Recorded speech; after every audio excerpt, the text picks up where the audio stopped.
There we go. Hello everyone. Thank you for joining us, anyone who's watching this bit. We're going to just let some people join and get ourselves going, and then we will start the show properly.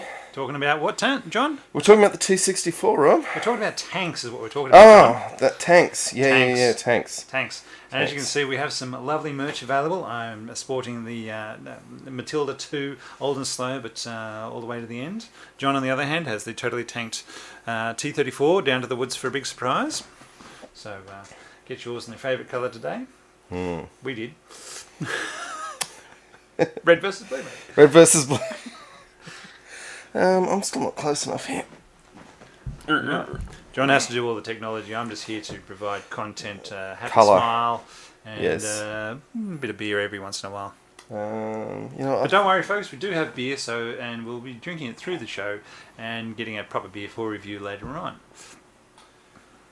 Yeah, and if you're watching, then Cheers. Oh, we've got 4 people watching. So, hello everyone. Why not drop a comment in telling us where in the world you are, and we'll give you a little shout out. We're going to start actually doing the show and talking about the tanks in a second. So, that's good. Great. Rob, why don't you say some things? Why don't you talk about the t-shirts? There we go. Well, the t-shirts are available from Redbubble. They look for the Totally Tanked podcast. It's available from wherever you are in the world, providing employment to the local economy for other parts, various parts of the world. If you want to order a t-shirt with a tank on it, it'll find you, and away you go from there. Now we have lots of different tanks. We have the Valentine's Valentine. We have, as you see, the Matilda 2, the T34, the Shermans, the Tigers. Yep. The T72 with its lid popping. Jack in the Box T72. Yes. I confess all I did was take a silhouette of a T72 and slice it, so it might not actually be how a turret ejects from a T72, but it looked good enough that Bjorn bought one and sent us a picture, and thank you very much, Bjorn. So check us out on our Facebook or Twitter. You can see the picture of Bjorn in his lovely backyard. Yeah, it was. Yeah, looks like Bjorn owns some land. Yeah. He's someone to be reckoned with. Okay, Robert Gissing has joined us, as has Captain ACAB from Philadelphia. Robert's in Ontario. Thanks, folks. First time viewing. It's the first time we've done it, so today might be a bit of an experiment, and that experiment may or may not be continued. But we're going to give it a go. That's working out for everyone. So I think we're going to start doing the actual trying to do what we do in this podcast. I'm just going to say, in terms of comments, folks, keep them coming, but we'll address them when we finish each segment. So we're going to talk about the T64. That's the theme of this episode. We're going to talk about the new Panther, because we don't get a new tank announced very often. So no, that's very exciting with the 130 mil gun. Yes, and then we'll talk a little bit about where the Ukraine war's up to, with obviously a particular view to Armour, because that's what we do. T64. Sorry, I'm John, by the way. This is Rob. I'm Rob. He's John. Yep. And we're going to be talking about tanks. There will be some breaks during the show, as it were. Because, I've made a graphic. Yes, because we have beer and we need to put beer in and put beer out. So that will be happening as we go along. So you'll have to apologise. We'll apologise for that now, and you'll get to watch John's lovely graphic for while that occurs. Yep. There might be also interruptions by dogs and cats and everything else. Partners, yeah. Those things happen. That's what life's all about. They do. Now, the beer that we're doing is the... so this is not the review beer. No. This is just the house beer. This is just the beer that we drink. Yep, and it's the Australian Legend, the Victor Bravo, the Vomit Bomb, the Victoria Bitter.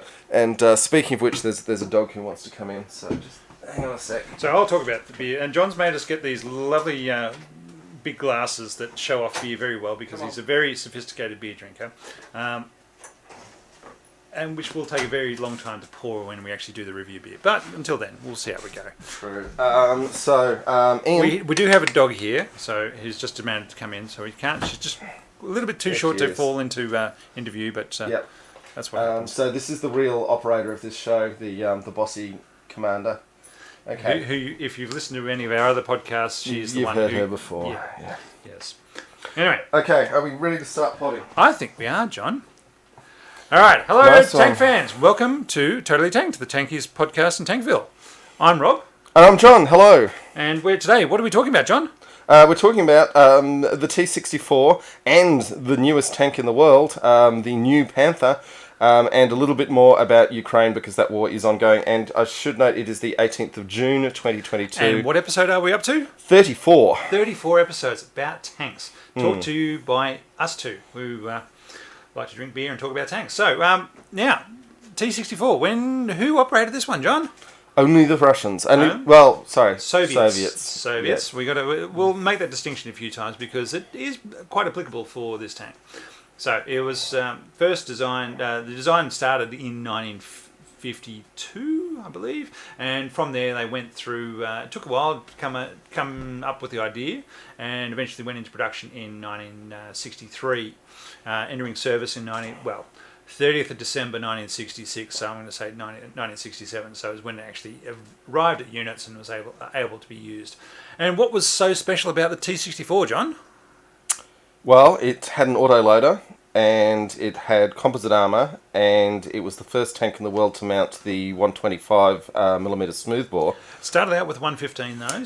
It did, but it was also the first to mount the 125. It was. So it was a revolutionary tank for the early 60s. It was pushing the cutting edge technology of tanks at the time. And now, what I love about this tank is that it was largely a Soviet response to the British Chieftain, which is a tank we've never done an episode on. But we will, and we'll have a lot of fun. We will one day. Chieftain, we've said before, is widely considered to be the finest tank in the world to fight in, as long as it breaks down where you need to fight. And what I love is that the Russians looked at the on-paper capability of the multi-fuel engine and said to themselves, we're going to have that, and then managed to replicate all of the faults and failures of Chieftain. Yes. So But it did have better armour, because Chieftain was all steel, which was why it was an absolute death trap from the minute it was created. Whereas the T64 was the first tank with composite armour. They started out with an aluminium and steel composite that allowed them to basically increase the armour capacity of the tank as opposed to a steel tank. And again, revolutionary type ideas placed upon a tank that was designed in the 50s, built in the 60s, and was was in production from 1963 up until 1987. So it's when the final tanks rolled off the production line in Kharkiv, and from there it's continuing the service till this very day. There are people sitting in these tanks right at this very second thinking, holy shit, I don't want to die. And on different sides. So good luck to them. And it's an old tank, but it's still going. So, Is this the point we talk about the crap tank fallacy, or shall we hold off on that for a while? look, it was new because it was such new technology. Sorry, crap tank is in 2022 use, not in 1960s use. No, well, in 1960s use it was still a crap tank. In 1970s, late 70s and 80s, it was a fantastic tank. But it was a great tank in the 1980s. luckily enough, it didn't get used because the only thing it would have been used for is overrunning Europe as the Soviets smashed through for them the Western Front. John's just got to let it out to Ian because she's just showing herself. She is the diva of the house and needs to be looked after.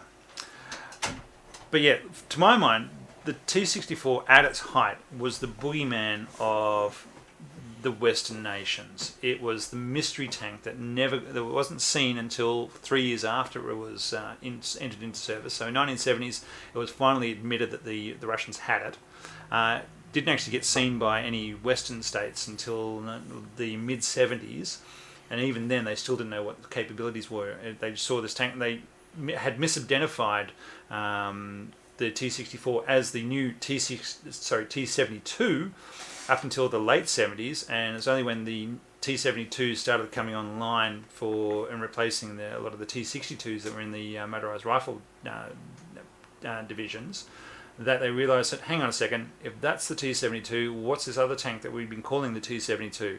And that's when they finally figured out it was the mystery tank was actually the T64, which was the big thing about it, John, was it was deployed with the tank brigades, the elite guards units, and that were used. Its purpose was to smash through Europe as a breakthrough tank and exploit across the across Germany, Poland, and everywhere. Oh, sorry, not Poland, but West Germany and through Western Europe. Yeah. Now, just to clarify, because it can seem weird if you're not across the minutiae of Soviet Army doctrine and organisation, it might seem odd to say it was a tank deployed with the tank divisions. Where else would they be? But the reality was that certainly the T-72s were, when they were deployed at roughly the same time as the 64s, the 72s went to, for example, the motorised rifle divisions, and they were there to almost as an infantry tank. Although not in the infantry tank concept, which gets a bit complicated in that sense. But so the pure armoured divisions that were only there to operate as armoured units had the T-64s, whereas the ones that were just there to walk around with the infantry and shoot anything heavy that came into view, that was the second tier tanks, which is where the T-72 sort of came into things. So the doctrine at the time was the infantry divisions with their embedded T-72 units would engage any Western forces, find where the weak spots were, and that's when the T-64 units, as a single armoured advance, would smash through and then break out through any Western forces and then exploit on the other side. And then while the rifle divisions would be holding the line, as it were, and then exploiting as required. But it really was the T-64 was the mystery tank that the West didn't know about. It had all these capabilities. That huge gun, 125 mil smoothbore gun, bigger than anything else the West was deploying at that stage, could smash through all their armour. Very thick armour and very good armour as well once the composite armour went in, which is a glass plastic composite that was wildly ahead of its time. Although, now that I think about it, the American M60 was supposed to have glass armour and that didn't work out. But that didn't come in until the 80s. Yeah. All right, so it was, again, while the tanks facing off against the T-64 in Western Europe were the Chieftain, and the M60 and the Leopard 1, so you had some capabilities there, but they didn't have the big guns. They only had 105s. The Chieftain had 120s by that point. They didn't have composite armour. The Leopard 2s, the Challengers, and the M1 Abrams were just coming out, and so they weren't fully deployed into Europe for another couple of years. But for that period of time, when tensions were high in the Cold Wars, for those who weren't around in those stages and living in the States like John and I were, it was pretty. You realise, looking back, saying, there was pretty tense times. They came very close to shooting at each other in 1982. Yeah. And both of us were in prime targets around DC. So. This would have been over quickly. Yes. So. Yeah. Now let's talk a little bit about the development of the 64, because it's A.A. Morozov really is a figure in tank design that is unequalled anywhere else in the world. And he's made sure of that. Well, yeah, he definitely secured his legacy, but he was involved in the original T-34 design, the World War II tank of legend. Initially involved in the drivetrain, which wasn't great, but because he was a great political survivor, he, when everyone else died who had been involved in it, he ended up running the whole program. And scrubbed their names from history. Yes, but it should be noted that the T-34-85, which was very much Morozov's work, was a huge improvement over the original T-34. So he did an excellent job then. The Tank of Annihilation, as per our podcast. Yes, that episode's about to become our second one to cross the 2,000 mark. Lovely. 2,000 downloads. Yes. Anyway, Morozov then turned up with the T-54-55 series, which I'm going to group together because that's the kind of pretty the same thing. Pretty much all it is. The difference is the NBC, as we said. Yeah. So that pretty much defined the modern main battle tank. Yes, I know, Centurion. But really, it was one of the most produced tanks of all time and incredibly successful. and produced up until 1979. Yeah. And that was very much his work. And then in his twilight years, he wanted to bring all the new concepts he saw coming down the road and produce his masterpiece in T64. And unfortunately, and this happens to every country with their defence procurement, when you try to bring too many new concepts into one vehicle or one package... You get a Sheridan. Sorry, my partner's name is Sheridan, so it's just kind of funny the way you said that. But yeah, it was... I mean, you think of the F111 debacles, or even bringing the M1 into service had its problems. And what they had with the T64 was they literally... The reason why there are so many in Ukraine is because they were being produced by the Kharkiv factory. Sorry, Kharkiv factory. That's a silent second K, I'm told, by the Ukrainians. They had to keep the tanks deployed near to where the factories were to get support from the factories for the tanks because they kept breaking down so much. So particularly from what I understand, the suspension was involved a lot of maintenance that Russian tank crews didn't know how to do. And also the engine, which was an opposed piston engine. And I thought when they said it was opposed piston, they just meant that the pistons lay... parallel to each other. And now like we can actually this. see our hand movements going. Yeah, John, this rather than our podcast where we make all the sorts of gestures. It's a pity everyone's listening to the podcast. Yes, so it wasn't just that the pistons were pointing directly opposite each other instead of a V or a flat formation. It was actually two piston heads in the one cylinder driving towards each other. And then it also had two planetary gears at either side, taking the power off the engine and then putting them back on the drivetrain, which I can imagine... I can see why it would be a good design, but I can also see why it would be a maintenance nightmare, and if anything went slightly wrong, suddenly the thing isn't working. And also, the great fun, what happens when you have a multi-fuel engine?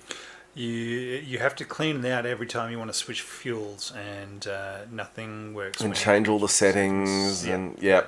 And I mean, with Chieftain, they discovered no one ever actually needed to run it on different fuel. Now you can argue, sure, but it never went to war. Well, they were looking at the idea of, like us playing 2000 AD way back in the 80s. It was a case Twilight 2000, I think it was. It was Twilight, whatever it was. It was Twilight so role-playing games of kids in the 90s. Yeah. I'm sure for a lot of our audience know what we're talking about. But the point being is that after the fall and everything's gone and you're scrounging for fuel, your multi-fuel engine is king. So, and that's pretty much why they designed it, is for that very reason. Is that when everything fails... you need to be able to put in some sort of juice to make this thing go. Yeah, but then you get the reality where the engine needs a full workshop and a full troop of engineers to make it transition between fuels, at which point it's like, well, if you've got that, you've probably got fuel. And the other thing is that a moderately robust diesel engine can already run on a vast variety of engines and doesn't actually need... The petrol capability isn't adding a lot to it, which is the problem they had with Chieftain. It's the problem that they imported from Chieftain into the T64, is that... It was advanced. Yeah. Nobody else was doing... Well, besides British. But as we know, optimization is essential for performance, and something designed to run on lots of things is probably not going to be particularly good with any particular thing. All right, so we'll give you some stats about the T64, just in case you were wondering. All right, so between 1963 and 1987, there were about 13,000 made. Numbers are variable. It started out around 39 tonnes with a crew of 3, so that's a big first step in the change of tanks, because most tanks at this stage had 4, 5 or 7 crew folks, and going down to 3. Oh, sorry, the French had used tanks with 3 crew in it and failed miserably, so 3 crew was not a great idea at that stage. But they came up with the introduction of the autoloader. They were able to get rid of the loader, and that decreased the size of the turret and made it a much more smaller tank, so they could fit everything inside this 39-ton tank. It got heavier over time as changes were made to the tank and what its capabilities were.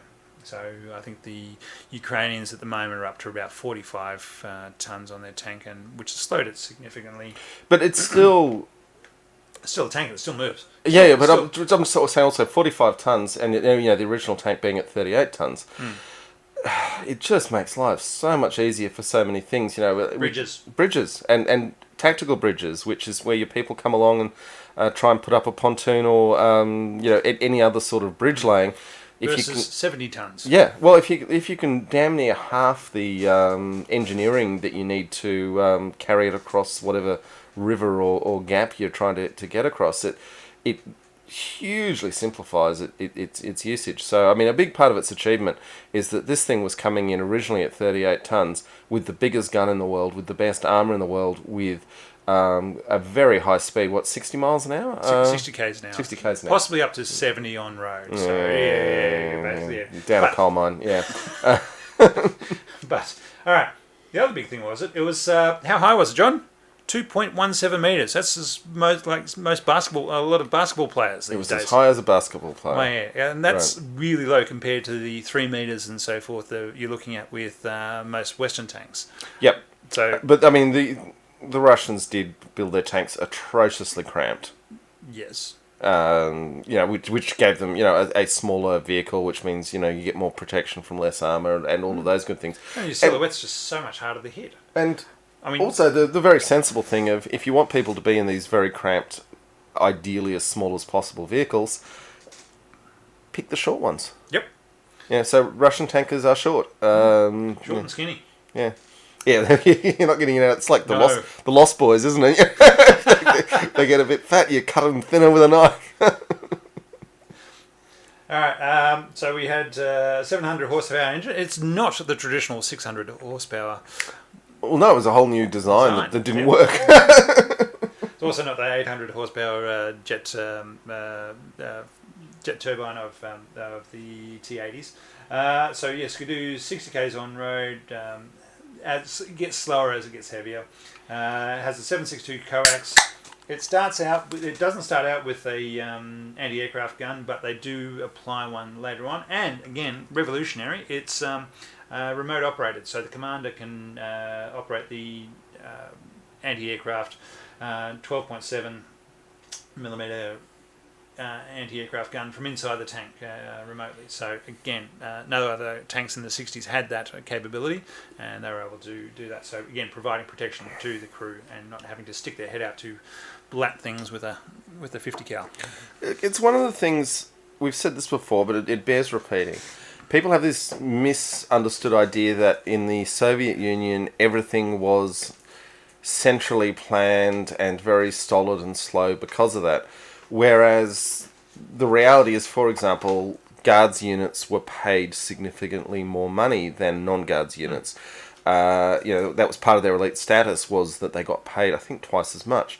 And they were usually professionals rather than conscripts. But it was all, the higher pay counted a lot. I mean, in particularly, World War II, everyone was staying until the end of the war. So, also, in their tank designs, they would have competing design bureaus, and we'll definitely get to that with the story of this tank. And they would produce competing tanks, and they would deploy competing tanks. Whereas in the Western militaries, it was like, we have one tank, and this is it. So in some ways, we talk about competitive forces and free markets. In some ways, the Soviets actually were far more competitive in the way they produced their projects. Yeah, because there was a lot more riding on it for them personally rather than in the West. Oh, the people working the design bureaus? Yes. Yeah. Yeah. Anyway, so you got a 125mm gun, 3 crew, autoloader, composite armour, low profile.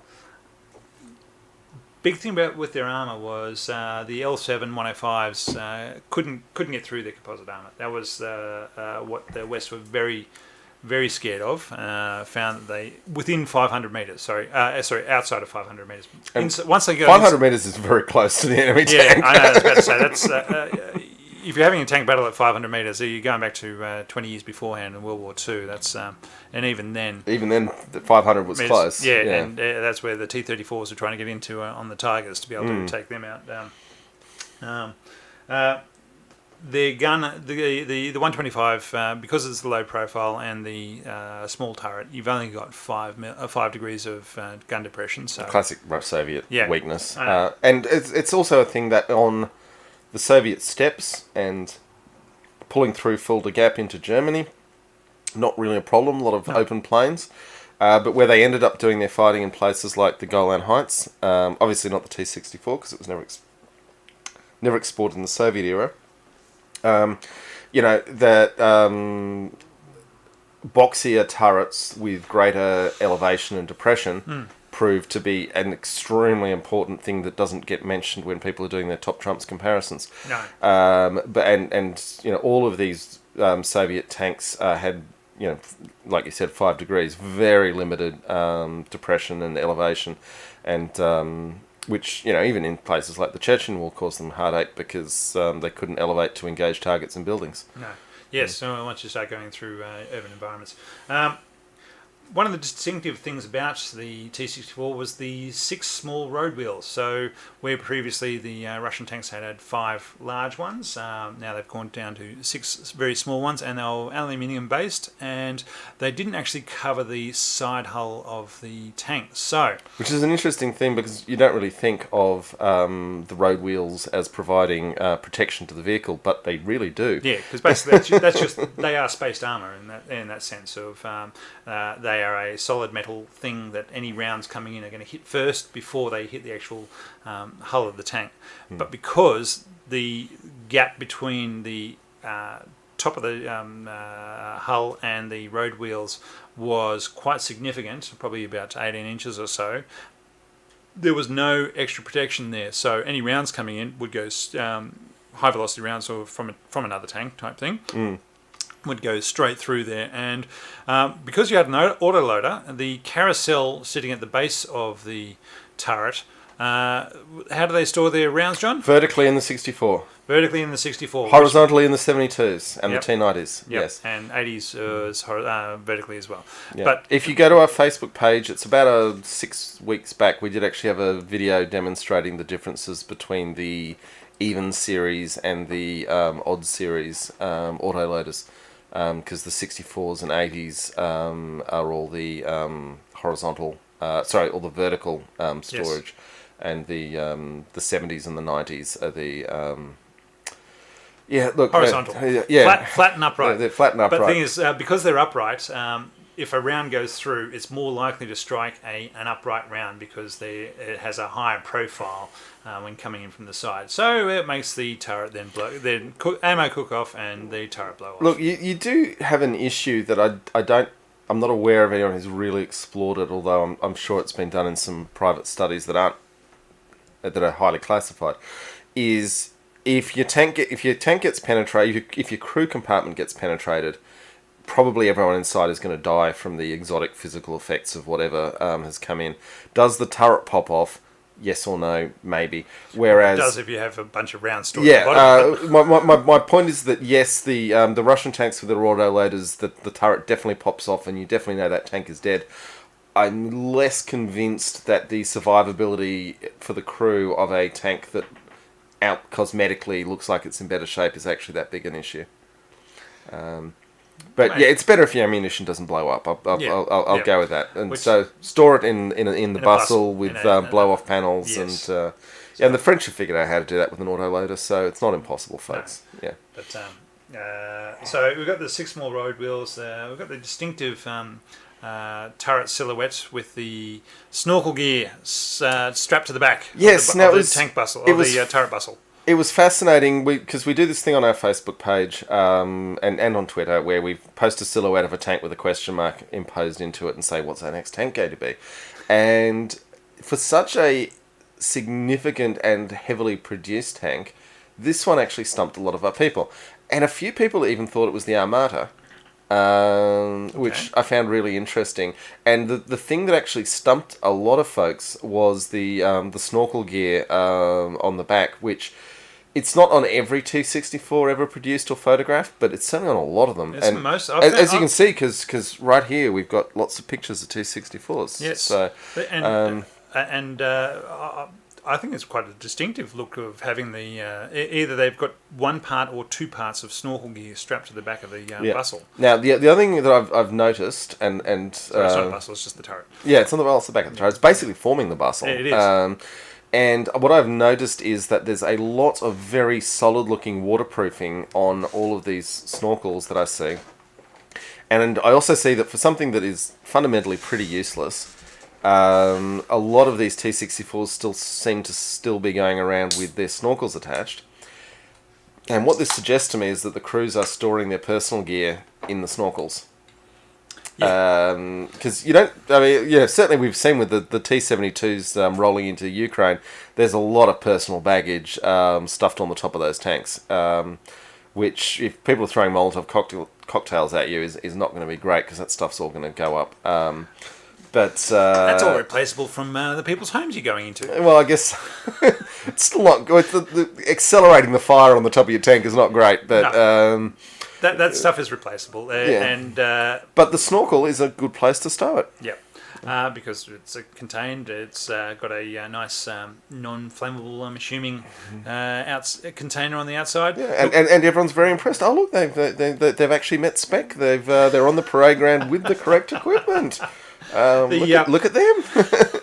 So, talking about snorkeling and wading, it can snorkel up to 5 meters. So, when they attach this to the exhaust to stick up out of the water and away they go under. Well, the exhaust and the intake, but yeah. Yeah, and the intake.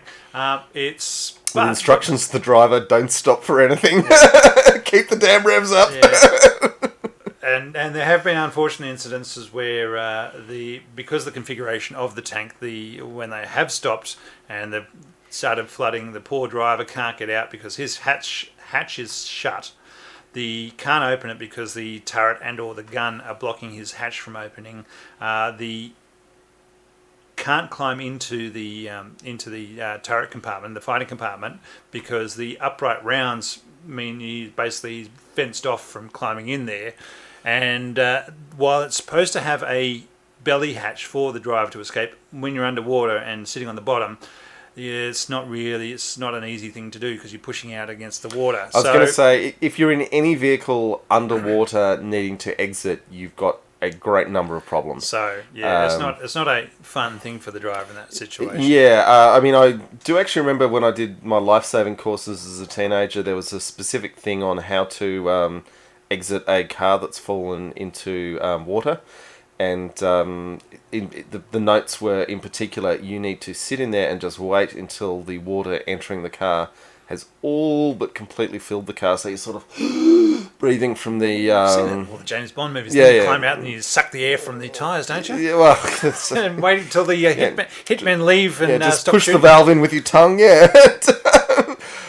Anyway, so the point is, if the driver is in the tank and it has stopped at the bottom of the river... the chances of him escaping are low. Limited, yeah. It's not good. But it does have a fording capability of 1.8 metres, which when you consider... It's pretty good. Yeah. Which when you consider the tank is only 2.17 metres high, that's a fairly deep fording capability. That's you're able to get across a lot of 6-foot bits of water there. You wouldn't want to go 7 because then everything's going to go bad. But that's a fairly good fording capability. So, yeah. The other thing we've talked about this before, and we've been corrected by very knowledgeable people in the comments that I never read them. Yeah, the main purpose of the snorkels on Russian tanks wasn't for the tank to set off across an unknown river. It was to create scouted streams parallel to bridges. When they're performing major river crossings. So the idea would be that you put a bridge down and your trucks are rumbling across that to take your supplies, but you've obviously got limited, literally bandwidth, capacity going across the bridge. And then if the tanks can use their snorkels to stream next to that on a scouted path where all they have to do is gun it and keep going, then that's still actually really useful. But so it's not so much just here is a river and there are the enemy. Just swim under the river and be on your way. No, you don't. Don't do that. All right. Something else with the autoloader and the ammunition. How many parts does the ammunition come in, John? Two? Two. Yeah. Do you know why? So while they were looking at the 115s and the 122s to put onto the, and it started out as with a 115, you can only carry so many rounds because those rounds all came in single shells. Yep. So by breaking the round into two parts, they could actually carry more rounds and store more rounds within the turret than they could if they were smaller sizes. So it made a big difference of going to the 125 with the autoloader and a two-part ammunition. They could carry up to. They started out with 37, but they went down to 28 when they started introducing the anti-tank guided missiles into the arsenal as well. Oh yeah, we should mention it could shoot missiles out its gun.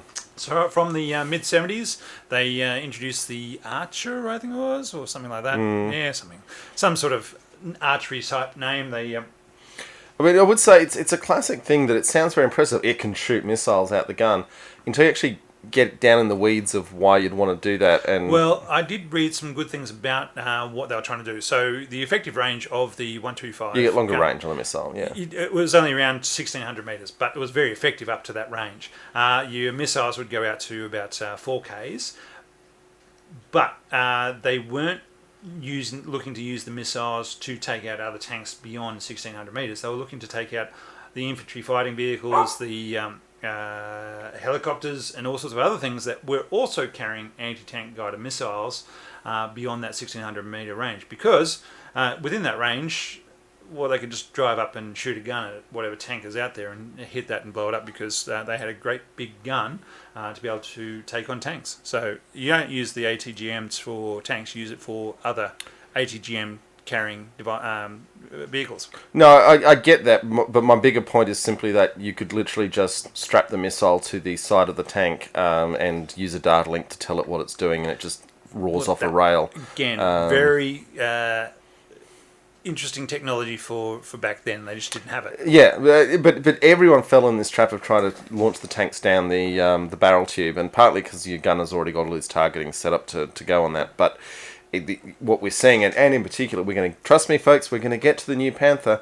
What they've done with that is have the missiles launching out of a totally different launcher to the barrel. Inside. I mean, it's just like a mech of some sort, where you've got your PPCs in your arms and your LRMs in the shoulders. Yeah, away you go. Exactly. It's just like Robotech. No, well, Robotech, BattleTech. Although BattleTech did license a lot of its designs from Robotech. But there's some dodgy stuff going on there. Don't even get into that. Bjorn, if you're listening, we know you want to do a Robotech episode with us, and you've bought a T-shirt, so you're in a much better state to get one. T-shirts are available on redbubble.com, by the way, Rob. Just search for Totally Tanked, one word. All right, gill skirts. Yes. Let's talk about gill skirts, The John. gill skirts, the frill-neck lizard of the tank world. There you guys go. Yes. So its initial design was because of the gap between the hull and the road wheels having a very open area. They strapped three small aluminium plates on the outside of the tank, so that would fling out to the sides, and so when they've stopped and angled the tank, the hull of the tank toward when they're firing at the enemy, these bits of aluminium would splay out to the side and protect the gap in the hull between the road wheels and the turret. Now, these things look very silly, I got to say, but and would fall off or get taken off straight away. Because they didn't do anything, but of course they were in all the parades, and so that's why you have these three. If you see them in any pictures of the tanks, you'll have three small bits of aluminium stuck to the side of the hull. They got taken off eventually. They said they were just they were there to be side skirt armour for the tanks or any RPGs coming in, and they would detonate those before they actually hit the hull between the road wheels and the hull. And the turret. They got rid of those, and they brought in rubber side skirts, which is what you can see on all the modern tanks these days for them to cover up that gap. But it's worthwhile noting, because they were a very strange design of having these things they're on a spring-loaded arm that would flick them out and make them look bigger.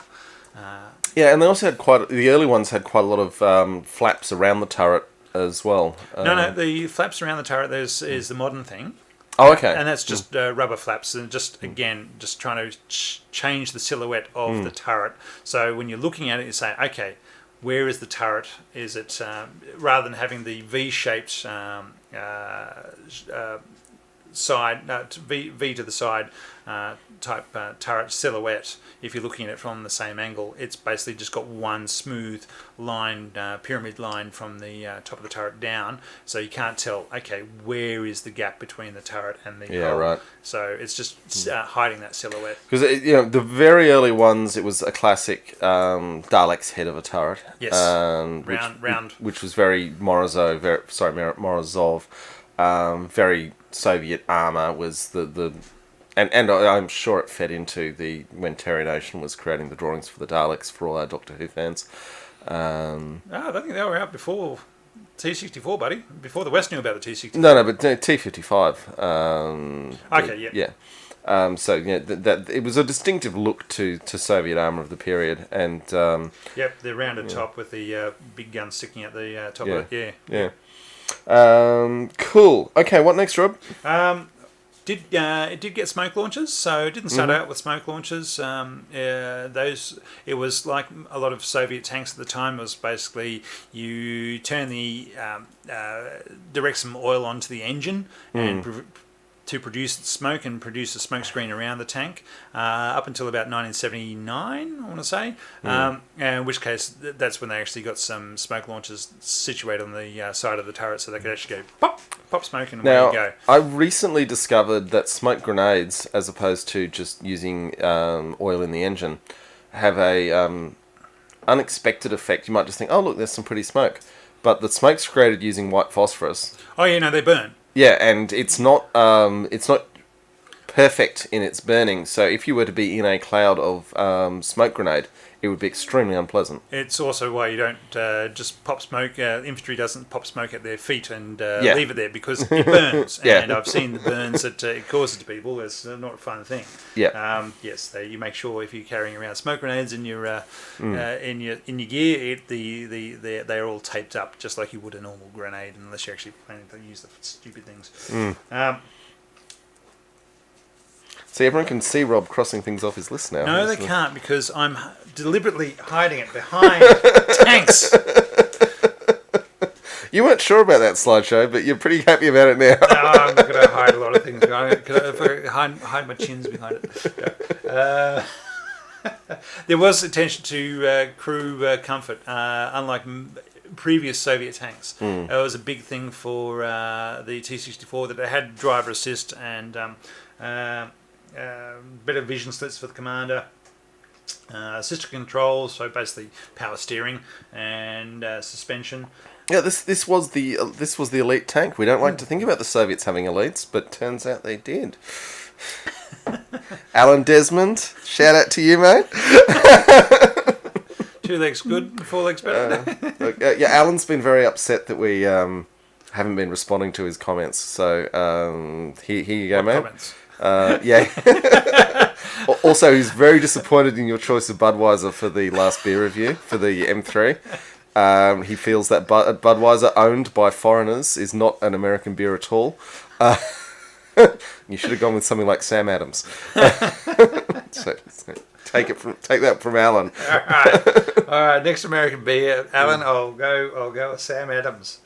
I don't mind saying that, Sam Adams, I've got to say. All right. The commander could also fire the gun, which is actually another big... so basically you have the command and control... Did he have a vision as to what the gunner could see, though? Yes, because he had better visual aspects. My point is that it's all very well to have a trigger that can make gun go boom, but if the dude who's pointed the gun, if you don't have a view to what he's actually got in the crosshairs... Well, that's the thing, is that the fire control system got improved over time. Gotcha. Yeah. Okay. So when the first introduced with the 115, the gun couldn't hit anything. It was a great big gun that couldn't hit anything. So, but when they went to the 125, they did improve the gun control, the gunfire control capabilities, and so it was as accurate as a 1960s tank was, pretty much. Fair enough. Yeah. All right, I think we need to take a little break, and then we're going to come back, which means, sorry, folks, I just need to Introduce the slide. turn on the slide. Did I knock over my You've microphone? knocked over all the mics. All the microphones. So we might be here for a little while. I know. There we go. All right. Okay, we're back-ish. We are back-ish. All right, so we had 3 crew in a highly advanced tank. So one of the issues with having only 3 crew in a highly advanced tank for 1960s was... It did make the Three Tankers song relevant. It did. So the Three Tankers song was the unofficial Tankers hymn from the three-man crews of the BT-5s fighting the first real tank battle of Kalkan-Gol in 1939. The most important battle you never heard of. Yep. Oh no, we've talked about it a bit. We've talked about it. Our Yes, fans I was know about about to it. say. But other people. Yeah. With and that was from the Hago. That was from the Japanese side. With the Hago tank. Yeah. Mm. So why they went for diesel, not petrol, because all their tanks bloody caught on fire and everything else like that. But you only had a 3-man crew in this in the T64. So one of the big issues was because it was a highly advanced tank, it required a lot of maintenance and care, and 3 people basically they didn't have enough. If you only carrying out those activities at the end of the day, when you've been doing a hard day of driving tanks around, plotting the overthrow of the Western nations, then you're a bit tired, you're feeling a bit drained, and you don't really want to put the effort in to make sure the oil's all up to speed and the autoloader's working and everything else, and so your maintenance falls away. And there was a lot of issues with the tank because, again, three-person crews, and because it's so advanced, the people who were working on this tank in the 60s, some of them had come off T34s. Yeah. Right, so they'd be driving a T34, and now they're driving a T64 and going, crikey, I'm a 15-year tanker and so forth, but I've got no idea what I'm doing. And I've got to say, I haven't driven a tank, but I have worked in fast food service, as most people have at some point in their lives.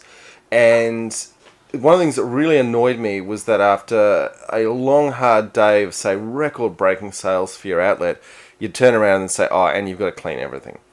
And the answer, you'd be like, why do we have to clean it? Why can't you get some people in who just clean things instead of people who have to, upsell, suggestive sell, make the food? And it'd be like, because only the people who work in the joint really do a good job. We just can't get cleaners to do a good job. And I didn't believe it then, and I don't believe it now. And I similarly say, your tank maintenance people don't have to be the people who drive it. And if you set the system up properly, it's not necessary for the tank crew to be doing all aspects of the tank maintenance. But it seems to be no one can figure out how to do it otherwise. No, there's levels of maintenance. So I get that. You've got crew maintenance, then you've got first line maintenance, you've got second line maintenance, you've got third line maintenance. Third line is basically where they strip it all down and put it back together again. Yeah, the tank goes away for a refit. And the second is where it's your 1 year service and/or something's broken and you need to go back and get it fixed at the shop. But your first line is your crew, and they're the ones who have to change the spark plugs, tension the torsion bars, whatever else they've got to do. Anyway, yeah. Transperambulate the pseudo-cosmic antimatter, Rob? Maybe. Okay, so as John was saying before, the first units were stationed around Kharkiv. To be close to the factory. To be close to the factory. So always a worry. Yeah, so we're talking a lot about the initial stages of this tank, where they did have huge issues with it. So because they had brought in all this advanced technology and ideas and concepts, yes, the crews weren't up to it, and there were huge downtimes for the vehicles. Lots of failures of the engines because they could only run for 90 to 100, 200 hours before they crapped out. And so they had to have the civilian mechanics available to fix the tanks straight away. Even in the 70s, when they were deployed in early 70s, when they were deployed in East Germany, they would have up to 30 tanks down throughout a year. So that's a battalion of tanks not available because of maintenance and other issues. But one of the things with the T64, because of these issues and learning curve, essentially, is of getting into a more advanced tank, is the Soviets were then able to apply those lessons learned and those capabilities into their newer tanks from that period of time in the T-72s and the T-80s. I mean, the T-72 was an emergency program because of the problems they were having with T-64. But now they had people who had been trained on more advanced systems and had that capability, so they could actually provide them and train them, whereas they didn't have them. Nobody knew anything about the T-64. It was there was nothing like it at that point in time. But this also comes to your problems with conscript armies. They're compounded. One, you're not selecting for the best and the brightest and the most capable in a particular field.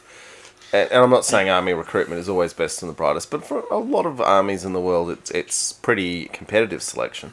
As opposed to conscription, where it's anyone who's too dumb to figure out a way not to get conscripted.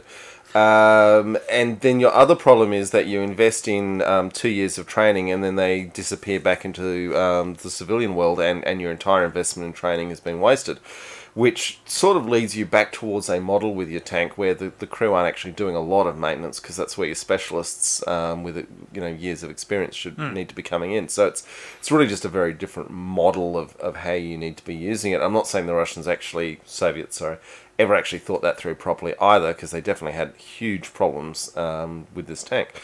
But it's part of the difficulties of a conscript army, is that more complicated equipment that needs more training and more experience to use properly. They just don't have it. They come in and then they go out, and then you're dealing with the next idiot who couldn't get out of conscription. Now, that's for a country that has basically has conscription but has ways of getting out of it. The Russians probably didn't have that. I would say to you that there's never been a country with conscription that didn't have a way to get out of it. Basically, there were tiers within Russia that if you were in a certain tier, you did not get conscripted, or you went to a special conscription school. Yeah, but let's look at the US in Vietnam. George W. Bush went to do his time in the Air National Guard, while less fortunate sons. While 45 and his bone spurs didn't even turn up. Yeah. The mysteriously disappearing bone spurs. Yeah, the bone spurs that disappear as soon as you're not under threat of conscription. You know what? If any of our audience are Trump fans, just... He's going to jail. You're listening to the wrong podcast. All right. We're pretty sure you're all smarter than that. Yeah. All right, so we've done the carousels, the uprights, the unofficial hymn, or designations. All right, so we've talked a lot about the initial introduction of the T64 during the 60s and its deployment in the 60s and 60s, 70s, and early 80s, when it was actually a tank of capability, advancement, and it was cutting edge. The elite tank of the world's biggest tank army. Yes. Yeah, it was the one that was threatening to overrun the Western nations. Okay, that's what it was there for, and it was, as I said, it was the boogeyman of tanks. The autoloader, 8 rounds a minute, much faster. I've heard 10, but very fast when it worked. It was so it was a hydraulic loader, and yes, there are the stories about it would eat the crew people, the gunners, as it was loading. I've got two thoughts on that. Which the first one is that maybe this is the origin story of the autoloader eating the tankers, which persists to this day, even though modern autoloaders cannot eat the tankers. And look, it might have happened because it was the first autoloader, but they improved maybe after the fourth death or arm missing or whatever it was, or near miss. But there's nothing I've found that could verify. But my two things on that. One is that this could be the origin story of it. The second is this story persists despite the fact that more modern autoloaders, it can't happen, which makes me think maybe it never actually happened. Maybe it was always something that the Loaders Union put around. I think my thoughts is it happened with this tank, and then they said, "Oh, we need to improve put a guard on it." Yeah, we have to improve it." And guess what? They improved it, and suddenly it didn't stop happening. It is the big issue. But it's definitely worth noting that when the autoloader broke down, it was down to 1 round a minute, maybe, because it was unbelievably difficult for the gunner to also shove these enormous 125mm rounds into the gun. Well, there's 2 parts to remember, so it's not all of it, but you having to get it out of the carousel would be the hard part. Yeah. Because it's locked into the carousel. Well, and it's loaded in for the machine to load it, not for humans to stick their fingers in there. Yeah, so it's basically strapped into the carousel, so that they'd have to unstrap it and then lift it up. And then, or whatever. And it gets worse, because if the carousel's broken down, then okay, you grab the ones that are handy for the first 3 or 4 shots. But after that, you're starting to have to crawl under other bits of the tank to get them out. So if the autoloader breaks down, you've got a lot of problems, is I think a fair assessment. Now, I've watched a video this week of some folks in Ukraine at the moment. They were loading the rounds into the tank, so basically lifting up the 2 pieces onto the tank and then handing them down to the gunner. So, and as he was strapping, and then he was putting them into the autoloader, and then the autoloader was putting them back down in the carousel. Now that process was not quick, so your resupply type activities with the tank are a slow. That's a good half hour, minute per tank. It's a minute per round. So we're carrying 28 rounds. It's about a minute per round of a case of handing in the 2 pieces, putting it into the autoloader, strapping it in, and then having the autoloader put it back down in the carousel. So it's not. It's a bit like a Tommy gun, literally with the circular, or even the Lewis gun, I guess, with the circular magazine. Those things took a long time to painstakingly. Magazines. Yeah. They took a long time to put the rounds into, but once they were in there, then you could really blat them out quickly. But so it was interesting watching the process of having them loaded in. It was not a quick situation, like your the S-tank of just shoving them in the back and away you go. Yeah, or what the Koreans are doing with artillery SPGs now, where it's just a pallet gets shoved in. That's where you want to end up. Just like a magazine on a rifle. Yes, but eventually these things all got sorted out and became a reliable combat vehicle, which is why it's still in use. Now, over time, it has gone through. I'm not even going to bother going into the dates, types, and the changes of the various designations as the upgrades. So you started out with the T64, and that had the 115, and then you had the T64R, which had the 125, and then there's an A, a T, an AK, a B, a BV, a BM2, a U, a B1, a B1M, a BK, and then you've got some bridge layers, infantry fighting vehicles, and even an APC, all based around the chassis of the T64. I don't want to be in that APC. Actually, in 2022, I don't want to be in a T64 full stop. No. Challenger 2, thanks. Yeah. I mean, I would be happy to take a ride around the track at a tank festival. Yes.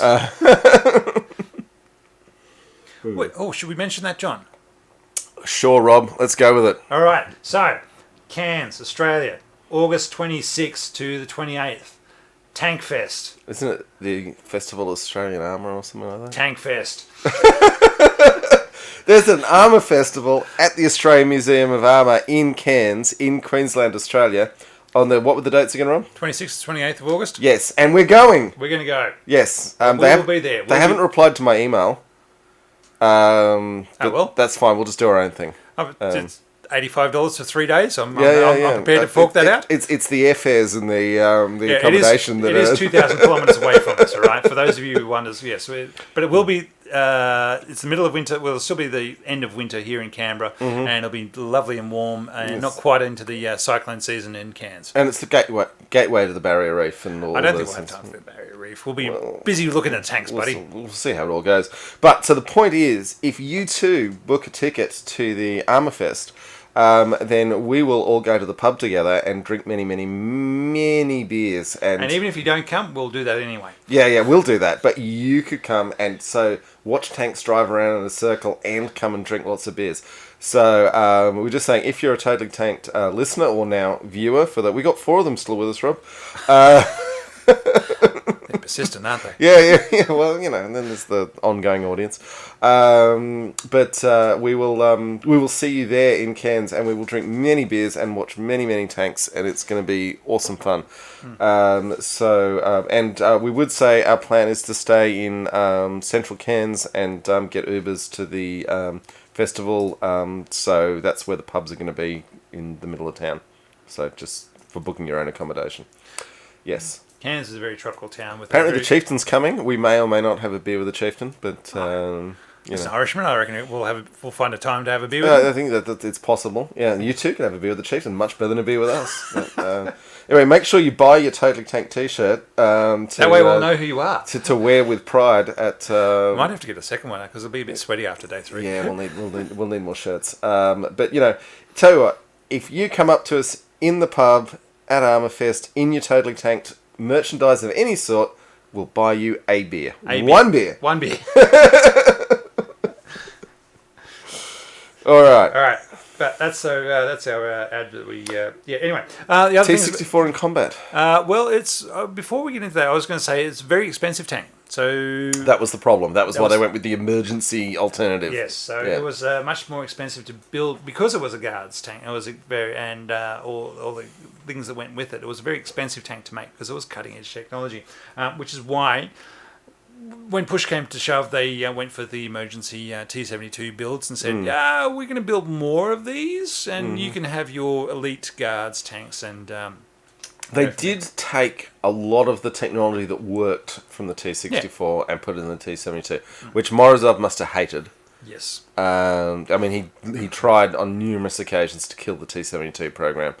And I don't know. I mean, you look at how the T72's gone in combat, you can say maybe he was onto something. But the T72 was cheaper, more robust, and less advanced, and so the crews that are available could handle it better and maintain it better, as opposed to the T64s, which realistically you want a professional army dealing with rather than conscripts. Yeah. I mean, the maintenance needs it just needed people who knew what they were doing, and We talked about this with the S-Tank, and lots of Swedes got in touch with us saying, no, it really was the tank we put conscripts into. I would not, by choice, put conscripts into any tank, ever, if I had an alternative, because it is a specialised vehicle that needs specialised skills that need to be built up over many years. It depends on the culture. I mean, look at the Macarva.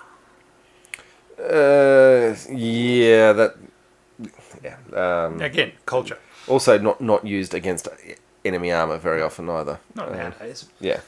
Anyway, I just want to say, while we're pausing, Hallador from Iceland's just tuned in. So, hello, Hallador. Well done. That sounds like somebody's buddy straight out of Rohirrim. It does. And I'm sorry, we neglected Mick from Ipswich. So, close to Cairns. Come on up, Mick. Which Ipswich? Ipswich, Queensland. Oh, okay, cool. Yeah. The only one that's close to Cairns. Well, I didn't know that. Anyway, other things about the T-64. It didn't deploy to Afghanistan, even though the Russians invaded in 79-80. Yes. It was really closely held for the serious stuff. A bit the way the American M60 didn't go to Vietnam. Yes. Keep it on the lines where you think you actually need it. But they did test it out in Afghanistan and found it didn't work well at altitude. So the engine never worked well anywhere. By that stage, they figured out the engine, it didn't work well in Afghanistan, so they didn't deploy there. They stuck with the T-55s. Yeah, I would say, with Afghanistan, you should see the length of the runways they needed just to get modern jet aircraft off the ground. It's a hot environment, is terrible for combustion engines anywhere. Rob's gone for another VB a little while before we do the beer review. Then I can. That's all doable. Yeah, no, it's fine. Speed of beer is the speed of the plot requirements. Yeah. Now. Yes. Tanks of the 13,000 built. 13,000? 13,000. Jesus, that is a lot of any tank. Yep. Supposedly of the 13,000 built at the fall, separation of the Soviet Empire in 91. Ukraine took 2,300. The Russians took 4,000. Yep. The Russians then gave some recently to Transnistria. Transnistria. Which is the It breakaway. sounds like it should be in an Avengers movie, but it's real country. And, well, no, it's a real... It's a real not country. Yeah, it's a real not country. And it's probably where Tom Hanks was from that airport movie.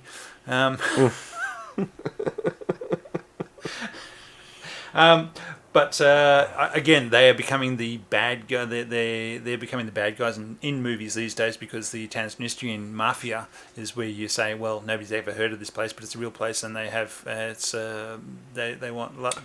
need a bad guy that's not Russian. Also, just if you're going to be a mafia, if you're coming from a place that doesn't actually have much government, you can get away with more. Yeah. So. They've been given a few by the Russians in order to hold off the Moldovan government forces. Yeah, the Moldovans versus the Transnistrians. It should be noted, and I found it really interesting, that one of the very few combat opportunities the T64 had before the recent Ukraine war, a Transnistrian T64 was taken out by a 100mm anti-tank gun. Recoilless rifle. Yeah.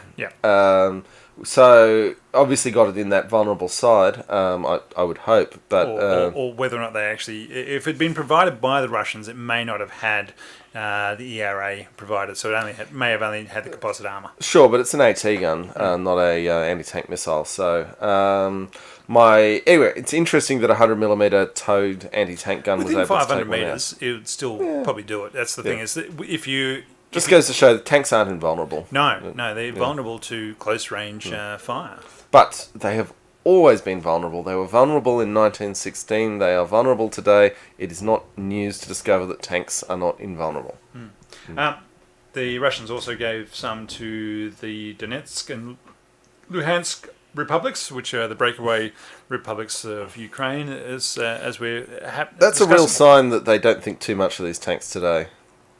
Well, they were giving them away in 2014, though. Yeah. So those breakaway areas, or as the Ukrainians would call it, the anti-terrorist activities, operations, anti-terrorist operations is what they're terming it as. Speaking of Ukraine, yes, because we're just here now. I just want to note, the Azov battalion just surrendered that steelworks. I don't think we discussed it yet. No, that's between the last time, this time, yes. Yeah. No, they have. Yes. And all the talk of, they reached a deal. It was not a deal. They surrendered to the Russians.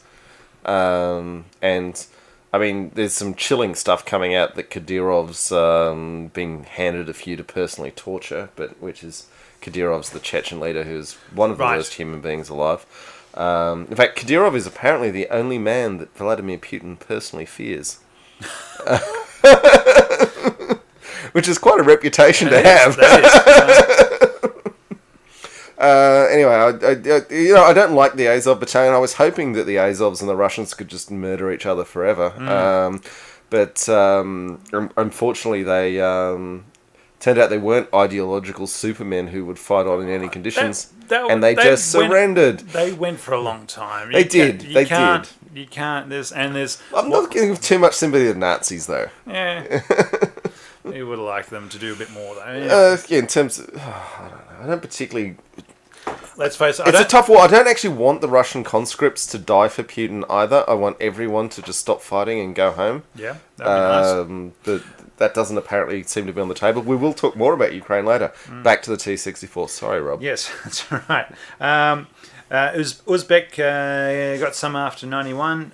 Belarus also got some. They've scrapped theirs, supposedly. Again, they might be pulling them out of mothballs at the moment, thinking who's going to be invading us. We can sell some of these. Or who's going to be invading us next. Yeah.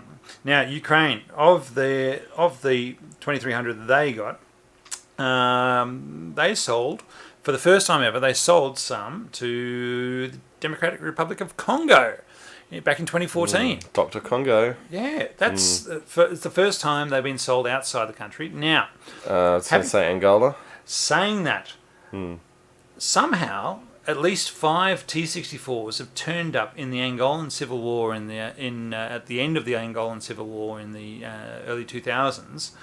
In the anti-communist side. On the anti-communist side. So the communists having been involved in Angola since the departure of the Portuguese in 1975, with Cubans, Russians, and also the other people. Jeez, that's some good knowledge, Rob.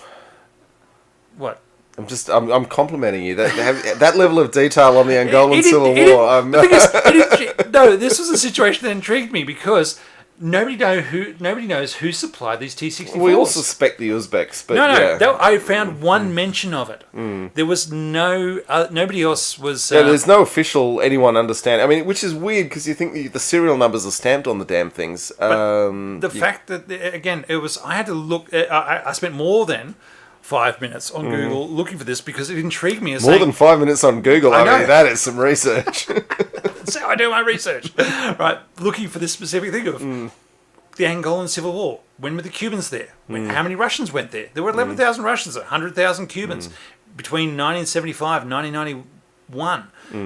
And then suddenly these T64s turn up and say, when were the T64s? There's no time frame given on when the T64s were there, but it's suspected they were sold in 2000. And moving tanks internationally is no small endeavour. They have to be... T64 is a wide tank. It probably wouldn't fit in a standard shipping container.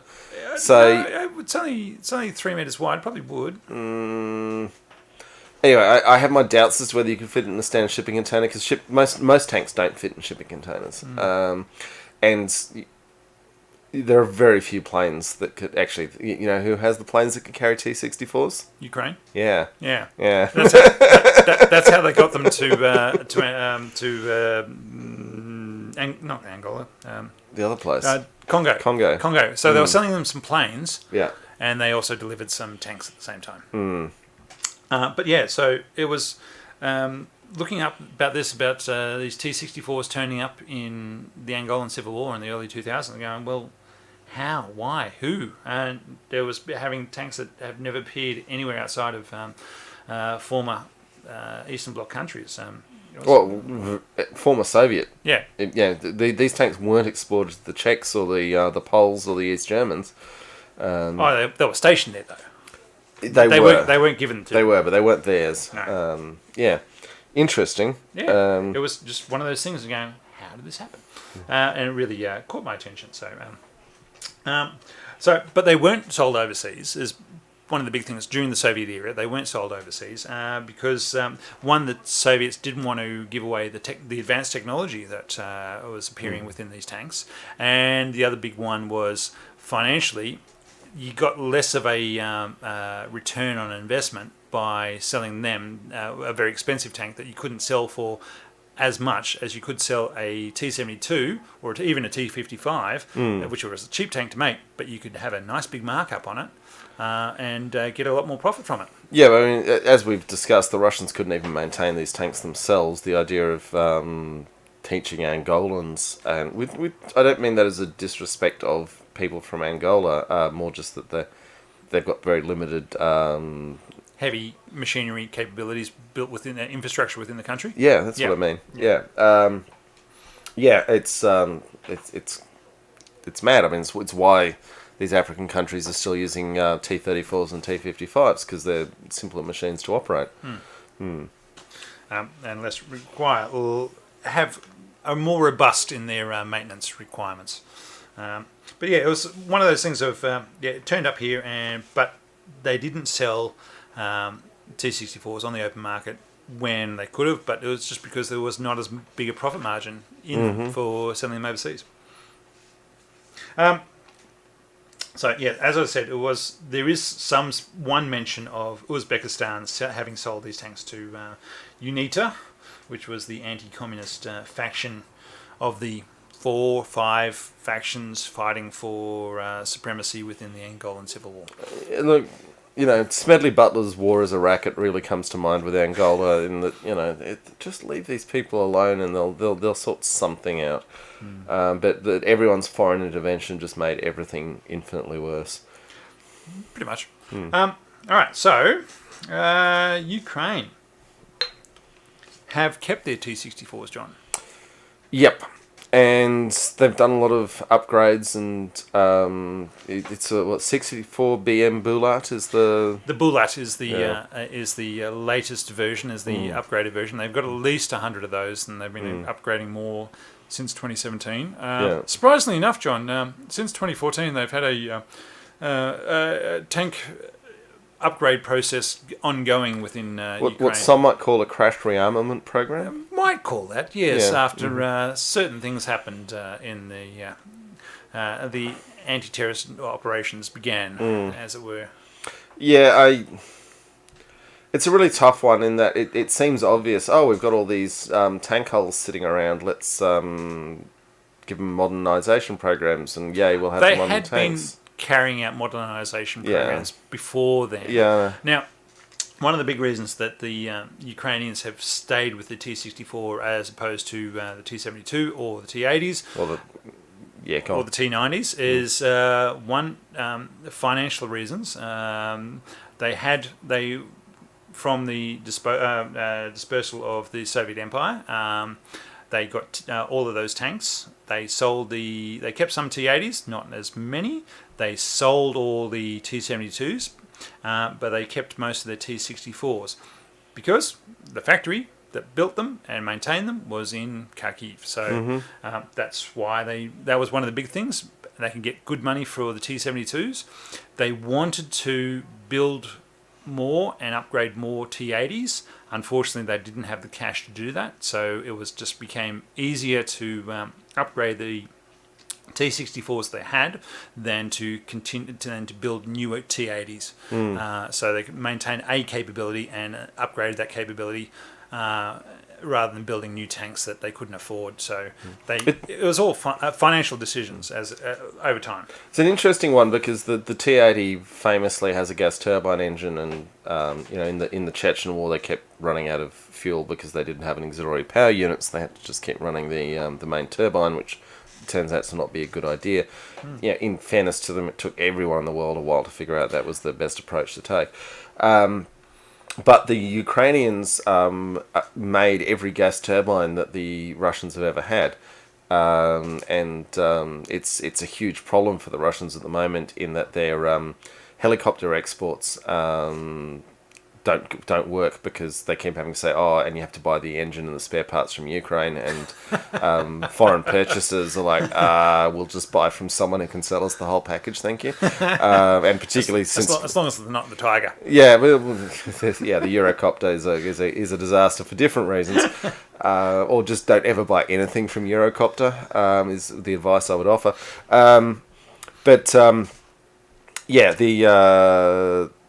The Russians have had a big problem in that Ukraine made all of the gas turbine engines that the whole of the Russians used, and since 2014 they haven't had access to those. Ditto the shipyards that can maintain their aircraft carriers. Anyway. But one of the big limitations for the Ukrainians with the T-64 has been their ability to produce ammunition. So they've basically restricted to ammunition they were building for the T-64 during the Soviet era, which hasn't been able to be progressed into more modern ammunition for the tank gun. So they have tried to redesign what the Russians are doing for their 125mm guns, but have not been able to build the similar capabilities, and so they're stuck with Soviet era APFSDS whatever rounds that struggle against modern armour. Now, luckily enough, at the moment they're only facing T72s, so it's quite capable. And old T72s, and they're quite capable of dealing with those. But it is a consideration for them that their ammunition they have available to their T64 fleet is old ammo, and they haven't been able to build something newer since. But yes, they've tried. So it's a limitation, and I guess they have not overcome it yet. We're going to talk about the crap tank fallacy more when we get into more recent events, but this is kind of part of the problem is like, why are you totally capitalizing on such a very old tank? The answer is because we're in an emergency and it's what we have. But it's not ideal. Well, it's financial reasons that they haven't had the money to be able to expand, do otherwise. But Cicero said over 2,000 years ago that the sinews of war are rivers of gold, and that was true then, and it's true now. The money, rich as Croesus. Yeah, the money matters. All right, done that one. All right. One other fun one for the various versions of the T64. The command version has a 5 to 10 meter antenna that's strapped to the top, but it can only be deployed when it's has some guy wires down and strapped down, hammered into the ground. So your command tank that's supposed to be on the move and providing command and control of a.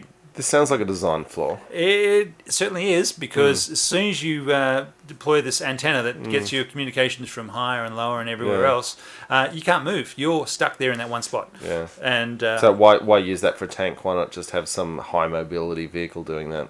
Well, that's a really good question. They didn't think of it. They thought, well, this is a capability we'll need to maintain and keep going. So that was one of those things that just happened. Yeah. Also, I would hope you have a second thing that looks like a T64 nearby, parked down, also with an antenna up, just not to make things easy for anyone who comes there. Oh, what tank do we want to destroy?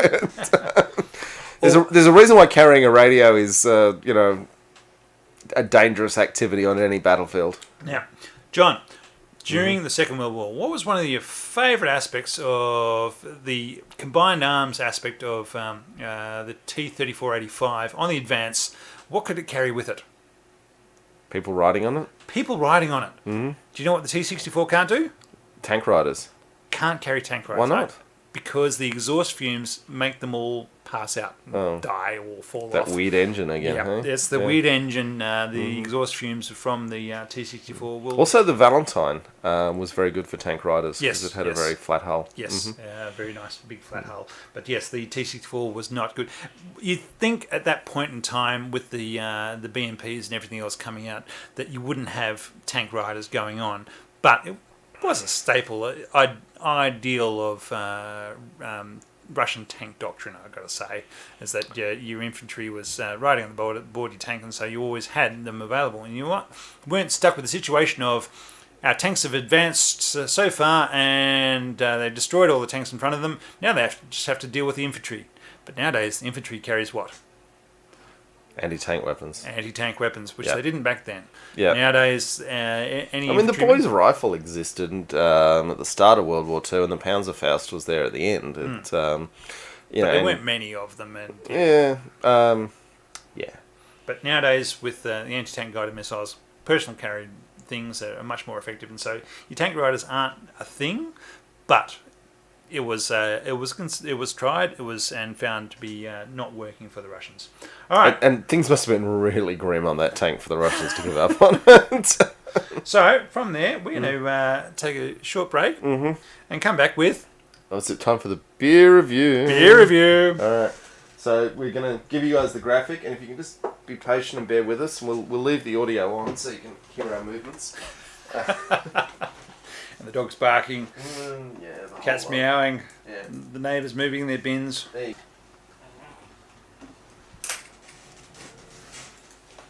Okay, we're kind of back. Now, hang on, we've got to announce this properly, right? I know, I'm showing some visuals. It was even hidden behind various tanks. Yeah.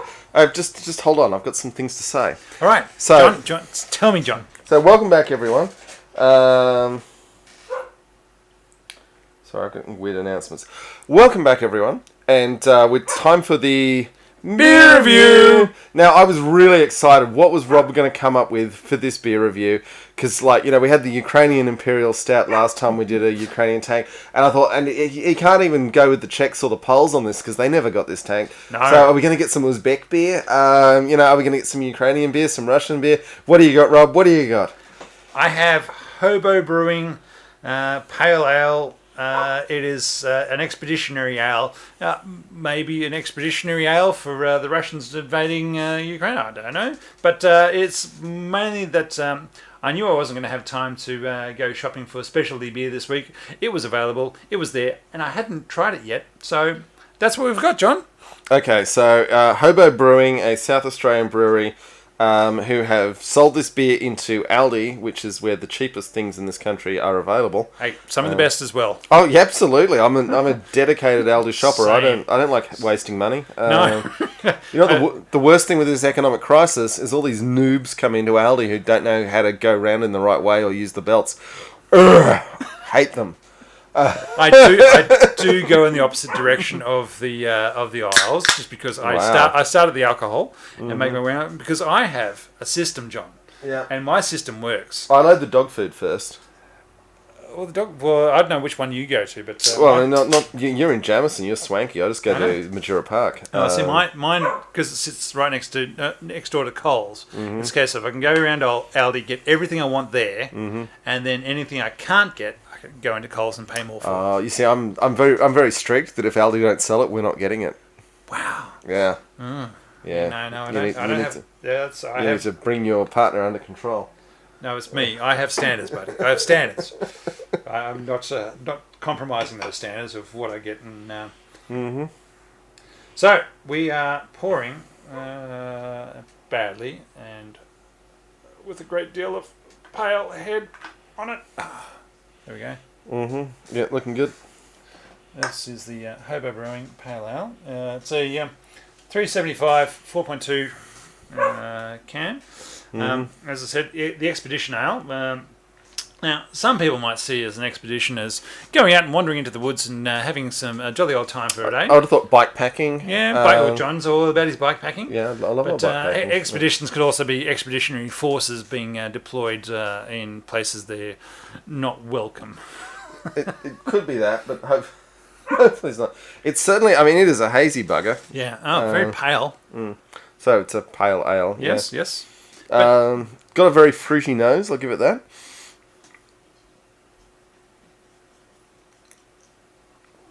Adventurous notes of citrus at the first sip soon turn to a balanced malt and nut flavour that finishes with I'm not getting any nuts. And I'm happy that way. I don't want nuts. That finishes with an agreeably subtle orange aftertaste, brewed in Adelaide, South Australia. No additives or no preservatives. Yeah, no, Adelaide is, of course, famous for having the worst water in the world. Which is why you need to brew it in beer. Yeah. In the days of the British Empire, there were two ports that the Royal Navy would not take on water at. One was Aden, and the other one was... I thought it was Calcutta. No, Calcutta they'd take on water in preference to Adelaide. Adelaide does have a very proud tradition of fine beer making. The Coopers are one of Australia's long-term best beer makers.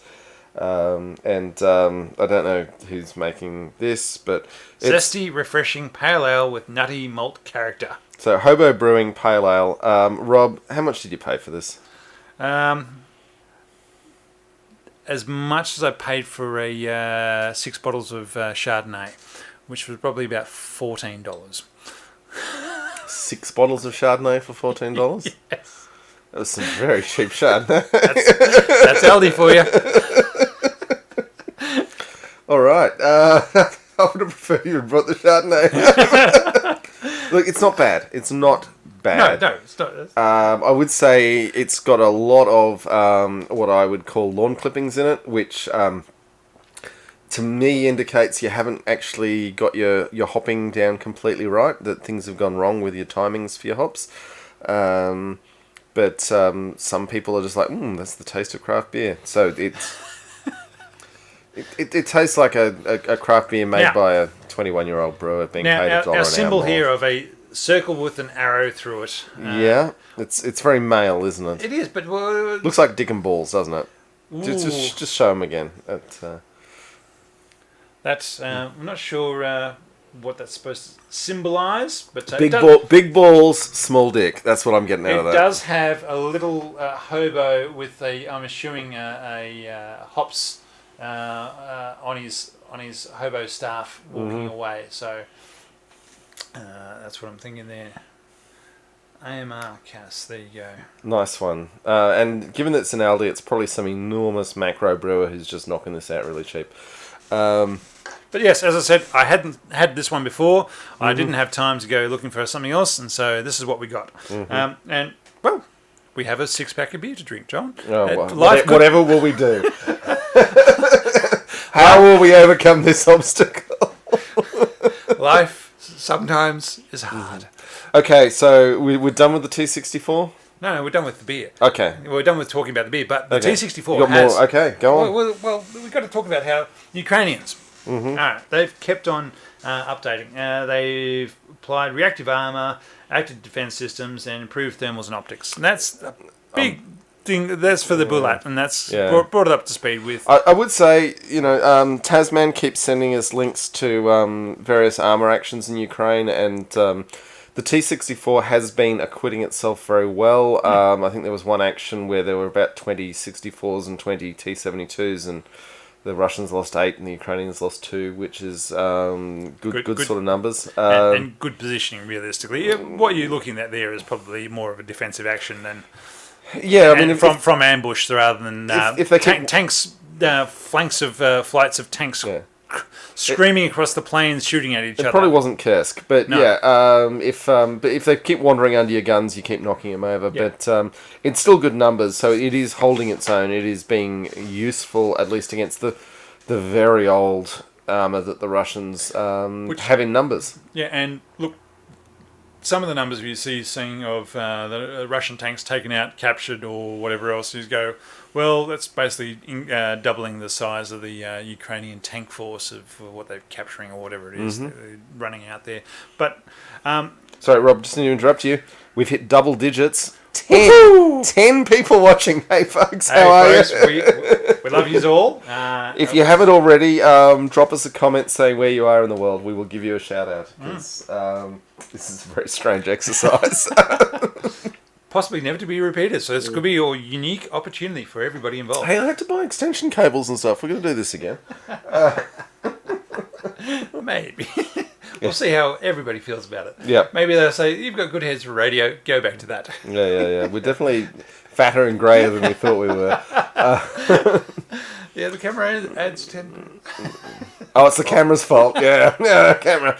It's actually COVID's fault. Anyway. Let's get back to the tanks, Rob. You have more to say about the T64. I was going to say, no, not at this point. I was going to say, with the conflict in Ukraine, one of the aspects that the T64 is fulfilling is the Ukrainians have found they've run out of ammunition for their artillery, and so in order to provide indirect fire support to their infantry activities, they're deploying their tanks as indirect fire support, and so they can fire out to about 5Ks with the tanks because they've got more ammunition available for the tanks than the 125mm guns versus the 122mm artillery pieces that they're deploying. So it's just one of those things of, well, we need something, we're going to do it, and away they go. I mean, they're doing what they have to do because they don't have a lot of choices, but they're literally being funneled by the Russians into losing propositions, and when you're trying to trundle your tanks forward to act as makeshift artillery pieces, I can't question the logic of doing it because you have to do it, but at the same time, it's... As soon as your tank gets found by the opposition's intelligence, then their proper artillery is going to come screaming down upon you. Yeah, and you know, they're literally in an ass-kicking competition with a hedgehog, and you're not going to win that. We will talk about the Ukraine conflict and get back to the artillery duels, but... tanks got to be doing something, so... if you've got the capability, you keep on rolling it out. At least they're self-propelled, they can shoot and scoot, because being on the losing end of an artillery duel and being stationary is two terrible things to combine. It's... I mean, both sides are probably working from very similar doctrine, so you know what the other team is actually trying to achieve and how they're going about it, because they come from a similar background of, okay, our divisional artillery is going to take on their battalion artillery, or our company artillery is going to take on their platoon-sized infantry or whatever else. So they know what's going on, so they know what they're probably facing. It's just a case of who can get find the target call it into the appropriate level and get the rounds going downrange faster. Yeah, but when the sheer mathematics of you've got less tubes and you're running out of ammo, and they've got longer range tubes than you, that's not a good place to be. In an ideal world, you would leave that battle and go somewhere else, but when it's your country being invaded, you're out of options there. Yeah. But you say they've got more tubes, but the thing is, those capabilities might be at a different bureaucratic level, and so you've got to get through a couple of different levels to say, I need X fire on this position, and that's got to go up 3 chains of command and down 3 chains of command until somebody actually pulls the trigger. And so that's one of your benefits of integrated fire support of, I've got a tank here, he's providing support to my infantry company that is 2Ks in front of him over that slight rise there, bang. They're facing some sort of opposition. I'm getting him to fire rounds downrange now, but versus up the chain, down the chain, and because let's face it, the Russians haven't shown themselves, John, to have a very coordinated approach for a lot of this. No, but they've just massed the artillery now, so yeah, they are sort of turning it on, as it were. In exciting news, Bjorn has joined us. Hey, Bjorn. I hope you're wearing your t-shirt, Bjorn. But join the club. Yeah, love your work. All right. Moving aside from the arcane world of artillery. Yes. Which computers are based on. Just remember that, boys and girls. Computing first came about from... What was the name they had for the people who did the math? They did the math. Those were the computers. Yes. Yeah. They computed the artillery ranges and who was firing where. There you go. We're all basing it on our technology today. Okay, so, John. Yes. What were you saying? About what? Tanks. Yep. And modern stuff. Oh, you mean the most exciting news to ever happen? This week? Well, not ever, but probably the most exciting news since the Challenger 3 announcement. Yes, actually, it was probably this time last year. Yeah. The Panther is reborn. KF-31? 51, I think. 51. Anyway, it's just the Panther. Rheinmetall have said, stuff you people, we can make a whole vehicle, not just the gun. And announced that despite the fact that the French and German governments are working on their, the Mobile Ground Combat System? Combined, no. Yeah, it's MGCS, I think, Mobile Ground Combat System, which was to involve Rheinmetall's 130mm gun. Rheinmetall and a French hull. And a French hull, but no autoloader. No. Anyway, Rheinmetall has said, we are bringing the tank. We've got the whole tank, the whole vehicle. And it's going to be... Built themselves a prototype. Well, they built themselves a prototype and they've announced it. And, I mean, it is beautiful. I don't think anyone who's ever looked at a tank could look at this and not say it's beautiful. That belongs on a spaceship. Yeah, it's ready to go out and take on the alien hordes. It's following on from the more recent versions of the Leopard 2, where the turret is almost the size of the hull, and sort of spins around on top of it. But it's beautifully flat and futuristic and everything else. Well, with the weird little curves in funny places that somehow managed to traverse. It's very exciting design, and in their marketing material, and it's all just a marketing exercise right now, which I don't want to throw shade on Maximus. I quite like his YouTube videos, but he does tend to read the press releases uncritically. Nothing wrong with that. Yeah, well, uncritically is my problem. Anyway, so 130mm gun, autoloader. Getting the information out there for somebody else to provide the critique is not a bad option. Sure. Anyway, so the Panther, which also... ballsy call for a German company to bring back a World War II name. You're like, Leopard was a little bit of a throwback that they were willing to do, but they've just gone full on boom Panther. Well, marketing and branding Panther's got a good brand. There would have been a lot of meetings. There would have been so many meetings about this.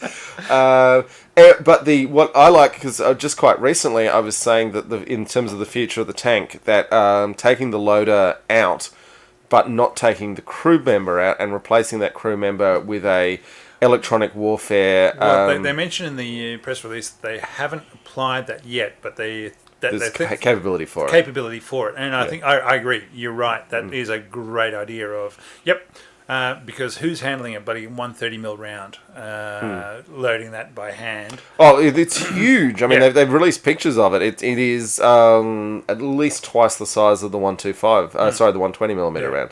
So you're not doing that by hand, but Yeah. you do need an extra capability in there, because nowadays it's all about the electronic warfare of who can do what and get inside each other's OODA loop. That's a good one for all you ex-military folks, is the OODA loop. Yeah. Can't actually remember what the acronym stands for, Observe, orient, decide, act. but quite possibly. I just know it's there. And also John Boyd, one of the great fantasists of the 20th century. But yes, let's not get in a Boyd slaying match right now. So the thing with the Panther though is they have said there is capacity to have a mission specialist instead of a loader, which I think is something that tanks are crying out for, because there's so much work to do, and the commander shouldn't be doing things. The commander should be looking at things and telling people to do things. And getting fed information from somebody else, rather than having to find all that information themselves. Yeah, but there's certainly, in terms of the electromagnetic spectrum and how you're interacting with it, is really important. Countermeasures. I mean, if you have some sort of countermeasures that need to be activated, when do you turn them on? When do you turn them off? Your driver's not doing that. Your gunner's not doing that. Your commander's not doing that. You need somebody to be doing that sort of fundamentally, all the things that happen on warships, and I've said before, warships tend to lead tanks by half a century with a lot of these things. Land battleships. Yeah, very much so, land battleships. But, someone to say, someone's turned on a fire control radar in our vicinity, and in fact, I know whose fire control radar this is, and they're not friendly. These are important things to know and respond to. Either you reverse quickly back over the hill, or you charge forward. But you need to know that the situation's changed based on what the other side's radars are doing.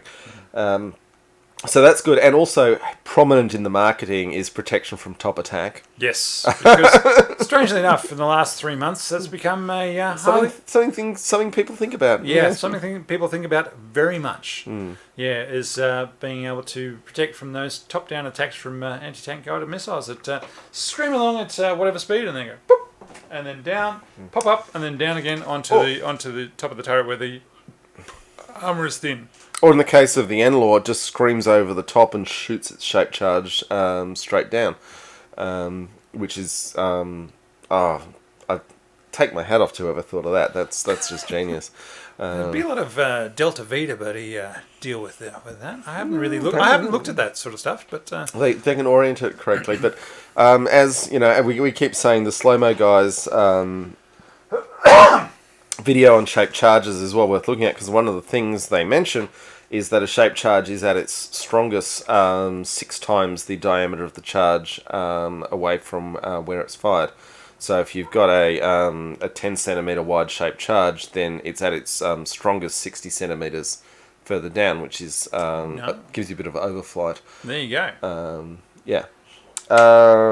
Cool. Anyway, anything? I mean, it's fascinating that Rheinmetall have said stuff you to the that is the Franco-German project. Yeah, it's saying we don't want to get involved in the bureaucracy, and realistically, it is the bureaucracy that is happening between France and Germany. They had tried doing this project previously, and European cooperation projects fail all the time. And both walked away from it and said, no, we're just going to do our own things, and yet they were determined to try and provide one European response to for a tank, for a future tank, and obviously that was still going through a lot of bureaucratic activities at the moment.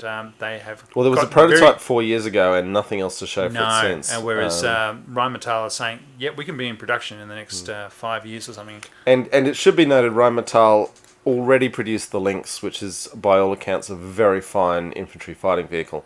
So it's not like they're just a cannon manufacturer. They have actually got, completed full vehicles in production. Including for Australia.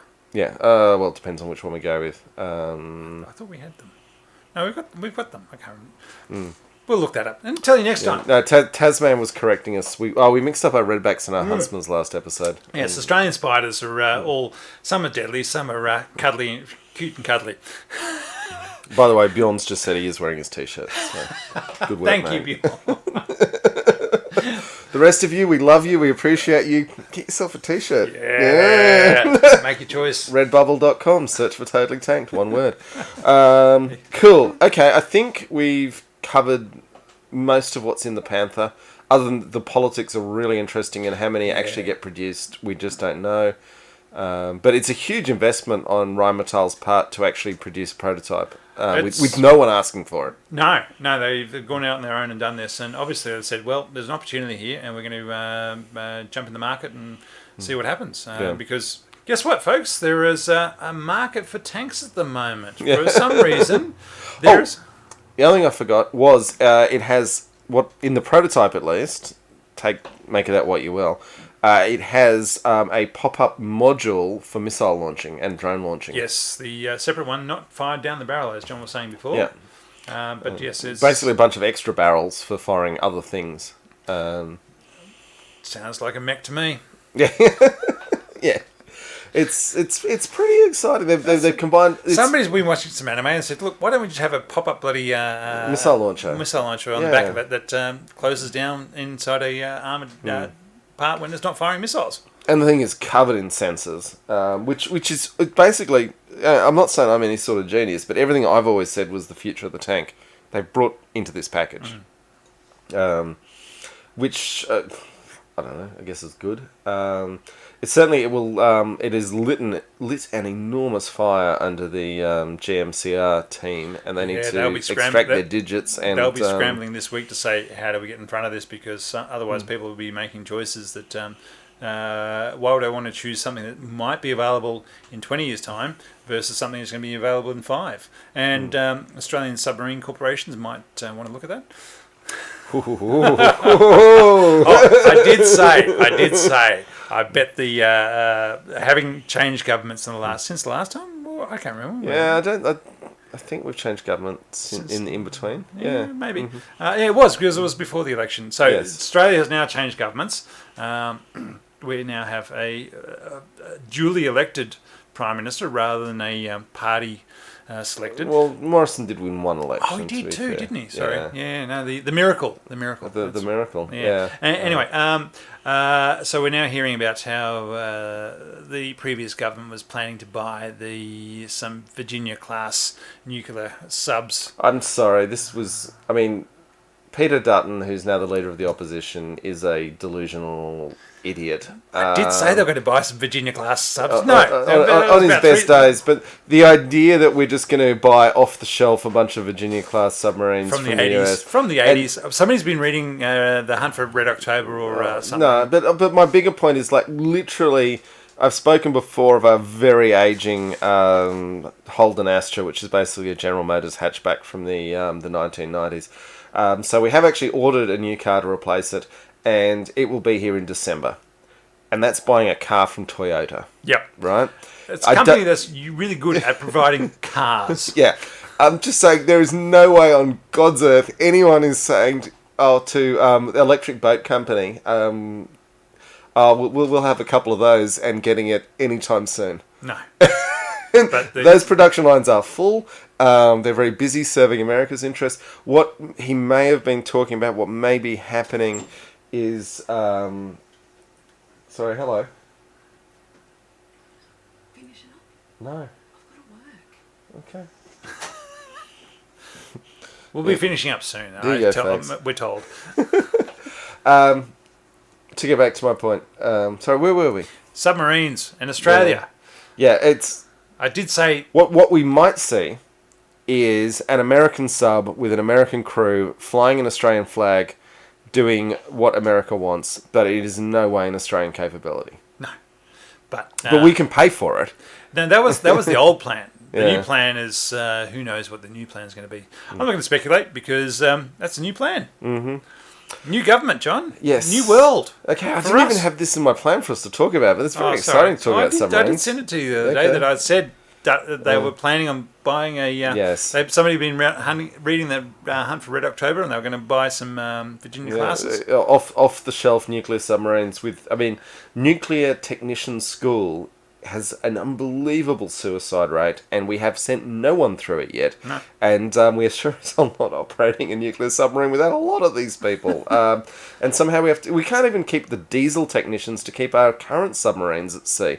Heavy diesel engine is a heavy diesel engine, and it's highly employable. Yeah, nukes? Anyway. Let's briefly turn to current events in the Ukraine. We've talked about the artillery duels. I have a feeling, in a sense, a big part of everything Ukraine was doing since 2014 and all of the NATO support they were getting was about stopping a Russian thunder run to just overwhelm the country. Yes. And that worked. That did. That did its thing. But now the Russians have given up on the thunder runs, having been, frankly, humiliatingly defeated. Hugely.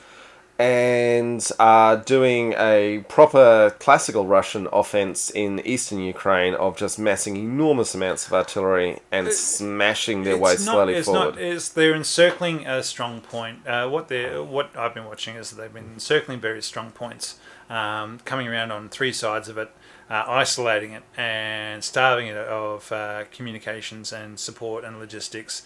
And then once they've done that, then they're advancing through wherever they're going. And that is good tactics, and finally actually applying good military tactics to my mind. I mean, the Ukrainians are falling back as required. Unfortunately, being a large nation with a huge civilian population that's still stuck in a lot of these places, it is bad humanitarian situation of people are stuck in cities without ways to evacuate out of a war zone. So,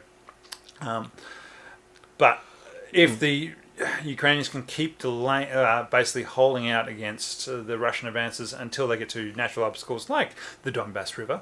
So the Dnieper. No, it's Donbass, I thought. Donbass is the region. Dnieper is the big river. I thought it was, anyway. Excuse me. Yep. That they can actually then hold them at those natural barriers and take advantage of that situation. But what that does mean is that if any discussions as to ceasefires or whatever happen in the future, the Russians will be in a much better position to say, well, this is ours and we're not giving it back.